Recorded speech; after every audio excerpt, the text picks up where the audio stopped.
जो रियायत मिलती थी बुजुर्गों को, पत्रकारों को, अन्य यात्रियों को अलग अलग श्रेणी में जो रियायत मिलती थी, मेरी मांग है कि वो बहाल की जाए। साथ ही साथ लोको पायलट की बड़े पैमाने पर भर्ती करने का काम करिए। जो और खाली पद हैं उन्हें भी भर्ती करने का काम करिए। अध्यक्ष जी, मैं रेल की कुछ मूलभूत समस्याओं की तरफ आपके माध्यम से माननीय रेल मंत्री जी का ध्यान आकर्षित करना चाहता हूं। अध्यक्ष जी, भारतीय रेल आम आदमी की लाइफलाइन और भारत की लाइफलाइन भी कही जाती है। अध्यक्ष जी, आम आदमी को 2-3 चीजें मुख्य रूप से रेल में चाहिए होती हैं। पहले, वेटिंग में टिकट है तो वो कंफर्म हो जाए। दूसरा, टॉयलेट अच्छे हो, रेल में सफाई की व्यवस्था हो। और तीसरा, जो खाने की व्यवस्था है जिस पे सबसे ज्यादा उंगली उठती है, मैं आपके माध्यम से रेल मंत्री जी से मांग करता हूं कि रेल में, ट्रेनों में खाने का इंतजाम उच्च क्वालिटी का किया जाए। साथ ही साथ सबसे बड़ी चीज है सुरक्षा की। हाल के दिनों में जो एक्सीडेंट हुए हैं, आपने प्रयास किया है, कवच प्रणाली को अभी पूरे देश में लागू होने में समय लगेगा, लेकिन मेरी मांग है कि युद्ध स्तर पर काम करके, और अभी जो आपने बजट दिया है वो काफ़ी कम है, 1111 करोड़ के आसपास आपने इस बजट में आवंटित किया है, वो कम है, उसको बढ़ा करके और इस प्रणाली को जल्दी से जल्दी लागू करने का काम करें। साथ ही साथ अध्यक्ष जी, जो रियायत मिलती थी बुजुर्गों को, पत्रकारों को, अन्य यात्रियों को अलग अलग श्रेणी में जो रियायत मिलती थी, मेरी मांग है कि वो बहाल की जाए। बुजुर्गों को, पत्रकारों को मिलने वाली 50% छूट फिर से बहाल की जाए और छात्रों को भी इसमें शामिल करने की मैं मांग करता हूं। साथ ही साथ अध्यक्ष जी, कोई प्राइवेट वेंडर जिम्मेदारी नहीं लेता, उनके जवाबदेही तय करने का भी काम कीजिए।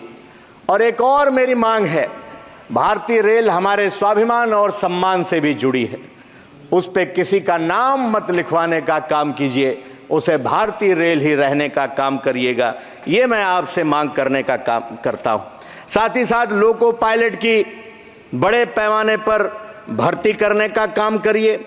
जो और खाली पद हैं उन्हें भी भर्ती करने का काम करिए। साथ ही साथ अध्यक्ष जी, नई पटरियां बिछाने का भी काम तेजी से होना चाहिए। और मैं एक मांग, जो व्यवहारिक दिक्कत आती है हमारे क्षेत्रों में, जो अंडरपास बड़े पैमाने पर आपने बनाए हैं, कोई अंडरपास सफल नहीं होता है। आज बरसात के दिनों में आप जाइए, सभी अंडरपासों में पानी भरा हुआ है, कई दुर्घटनाएं हो रही हैं, लोगों की जान जा रही हैं, और अंडरपास ज्यादा जगह ग्रामीण क्षेत्रों में बनाए गए हैं, इसलिए आम आदमी को आज निकलने में बहुत दिक्कत हो रही है। मेरी आपसे मांग है, अंडरपास के जगह आप फ्लाईओवर बनाने का काम करिए।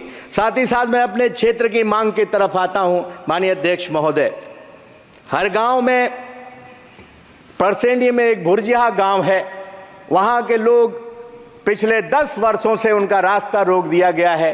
पूरे गांव के लोगों को 20 किलोमीटर का चक्कर लगा करके जाना पड़ता है। इसी तरह उरदौली के आसपास कुछ अधिकारियों ने मनमर्जी करते हुए वहां पर भी जो रास्ता था उसको बंद करने का काम कर दिया। वहां से भी 20 किलोमीटर से ज्यादा चक्कर लगा करके करीब 70 गांव के लोग जाते हैं।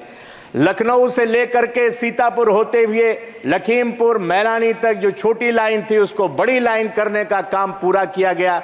8 बरस हो गए हैं, लेकिन अभी भी उस पर कोई बड़ी रेलगाड़ी नहीं चल पाई। मेरी आपसे मांग है कि सीतापुर, लखनऊ, लखीमपुर, मैलानी, पीलीभीत और इधर शाहजहांपुर होते हुए नई रेलगाड़ियां आप चलाने का काम करिए, यह आपसे मांग करता हूं। धन्यवाद। साथ ही साथ एक जो सीतापुर और लखीमपुर को जोड़ती है 4 लेन सड़क, उस पर एक फ्लाईओवर है। सड़क 8 साल पहले माननीय राष्ट्रीय अध्यक्ष अखिलेश यादव जी ने 4 लेन बना करके 2 जिलों को जोड़ा था।